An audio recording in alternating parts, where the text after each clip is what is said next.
नमस्कार, आप देख रहे हैं यूपी न्यूज 24/7 और मैं हूं आपके साथ ज्योतिका।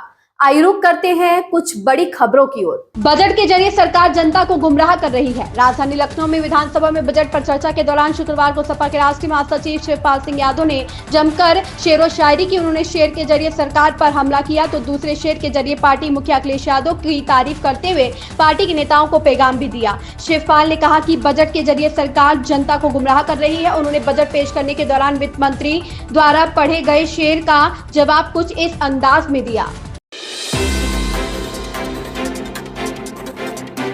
राज्यपाल ने रामलला के किए दर्शन। अयोध्या धाम में आंगनबाड़ी न होने पर जताई चिंता। बोली सरकार से करेंगी वार्ता। रामनगरी अयोध्या में शुक्रवार को राज्यपाल आनंदीबेन पटेल के दौरे का दूसरा और अंतिम दिन रहा। इस दिन उन्होंने रामलला के दर्शन किए। इसके बाद अवध विश्वविद्यालय के सभागार में आंगनबाड़ी संसाधन किट का वितरण किया। इस दौरान अयोध्या धाम में एक भी आंगनबाड़ी केंद्र न होने पर राज्यपाल ने चिंता जताई। महापौर महंत गिरीशपति त्रिपाठी ने जानकारी दी कि अयोध्या धाम में 75 आंगनबाड़ी केंद्र की जरूरत है। राज्यपाल ने कहा कि मठ मंदिरों में बहुत सी जमीन खाली पड़ी है, वहां पर व्यवस्था करके आंगनबाड़ी केंद्र खोला जा सकता है। उन्होंने कहा कि वे सरकार से भी कहेंगी कि बजट में अयोध्या धाम में आंगनबाड़ी केंद्र खोलने के लिए प्रावधान करें।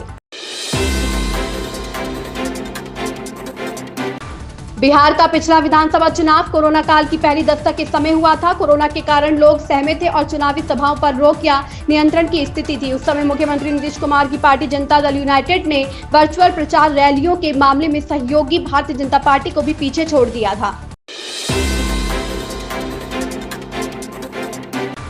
फिल्म अभिनेता जॉन अब्राहम को अपनी फिल्मों के ट्रेलर रिलीज या दूसरे सार्वजनिक कार्यक्रमों में जाना अच्छा नहीं लगता।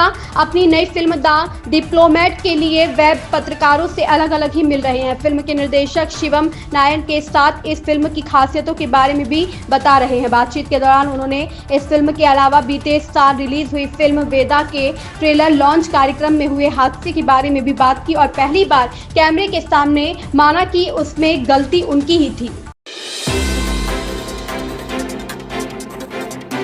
राजधानी लखनऊ स्थित विधान परिषद में सहायता प्राप्त महाविद्यालयों में ट्रांसफर के लिए आए 88 आवेदनों में से सिर्फ 4 शिक्षकों के तबादलों पर सवाल उठे। भाजपा के ही देवेंद्र प्रताप सिंह ने प्रश्न प्रहर में कहा कि सिर्फ इतना बता दिया जाए कि शेष मामलों में कब तक निर्णय ले लिया जाएगा। राजधानी लखनऊ में शुक्रवार को ऊर्जा मंत्री ए के शर्मा ने विधानसभा में अपनी बात रखी। उन्होंने कहा कि आमतौर पर विजिलेंस टीम में महिला कर्मी रहती है, लेकिन अब यह अनिवार्य होगा। इसी तरह पहले सरकारी भवनों में प्रीपेड स्मार्ट मीटर लगाए जाएंगे। वे विधानसभा में सपा विधायक नफीस अहमद, राजेंद्र चौधरी, फहीम इरफान के सवाल का जवाब दे रहे हैं। राजधानी लखनऊ में पावर कॉर्पोरेशन में 6 मार्च को होने वाले 17 निरीक्षकों के चयन के लिए आवेदन करने वाले दलित एवं पिछड़े वर्ग के अभियंताओं को साक्षात्कार के लिए कॉल सेंटर नहीं भेजने का मामला गरमा गया है। अभियंता संगठनों ने पावर कॉर्पोरेशन प्रबंधन में पर मनमानी और सरकार की छवि धूमिल करने का आरोप लगाया है। साथ ही आवेदन करने वाले सभी अभियंताओं को साक्षात्कार के लिए कॉल लेटर भेजने की मांग की है। चयन प्रक्रिया रद्द कर मनमानी करने वाले अधिकारियों के खिलाफ कार्यवाही की मांग की गई। अमेरिकी राष्ट्रपति डोनाल्ड ट्रंप ने कहा कि यूक्रेन को रूस के साथ समझौता करना ही होगा। यूक्रेनी राष्ट्रपति के साथ व्हाइट हाउस में मुलाकात के दौरान ट्रंप ने कहा कि हम युद्ध का हल निकालने की कोशिश कर रहे हैं। इस पर जेलेंस्की ने युद्ध में रूस के लिए अत्याचारों की तस्वीरें ट्रंप को दिखाते हुए कहा कि पुतिन के साथ कोई समझौता नहीं होना चाहिए। इसी को लेकर जेलेंस्की और ट्रंप के बीच गर्मा गर्म बहस हो गई। इस दौरान अमेरिका के उपराष्ट्रपति JD वेंस भी मौजूद रहे।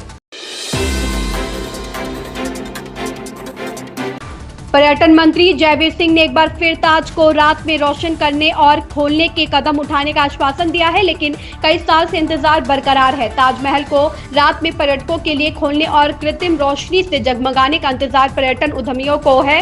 ट्रिपल इंजन की सरकार में केंद्रीय मंत्री और प्रदेश के पर्यटन मंत्री इस मामले में पैरोकारी कर रहे हैं, पर ताज को रोशन करने की फाइल एक कदम भी आगे नहीं बढ़ी है।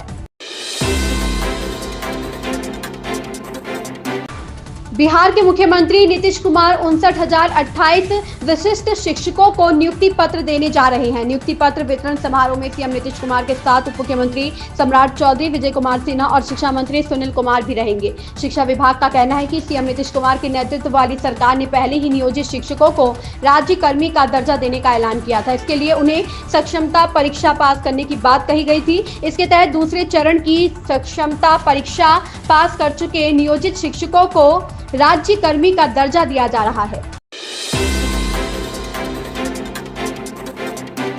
साउथ इंडियन फिल्म कनप्पा का टीजर रिलीज हो चुका है। फैंस को इस फिल्म के टीजर का लंबे समय से इंतजार था।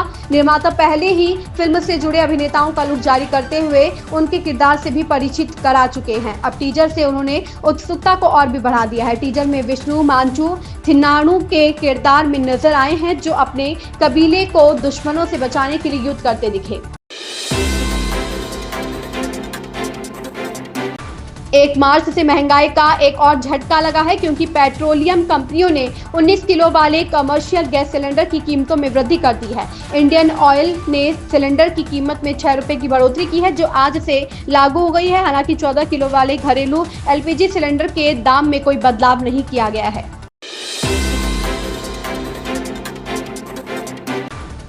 NXT कॉन्क्लेव 2025 में प्रधानमंत्री नरेंद्र मोदी कहते हैं, भारत कई वैश्विक शिखर सम्मेलनों का नेतृत्व कर रहा है। हाल ही में मुझे फ्रांस में AI शिखर सम्मेलन में भाग लेने का अवसर मिला। भारत AI शिखर सम्मेलन का सह मेजबान था, जो दुनिया को आगे ले जाएगा। अब शिखर सम्मेलन की मेजबानी करने की भारत की बारी है। भारत ने G20 शिखर सम्मेलन की सफलतापूर्वक मेजबानी की थी। भारत ने दुनिया को एक नया आर्थिक मार्ग दिया। भारत मध्य पूर्व यूरोप आर्थिक गलियारा, हमने भी इसे आवाज दी। अफ्रीकी संघ को G20 के सदस्य के रूप में शामिल करके ग्लोब साउथ हमारे लिए द्वीप राष्ट्र हमारी प्राथमिकताएं हैं।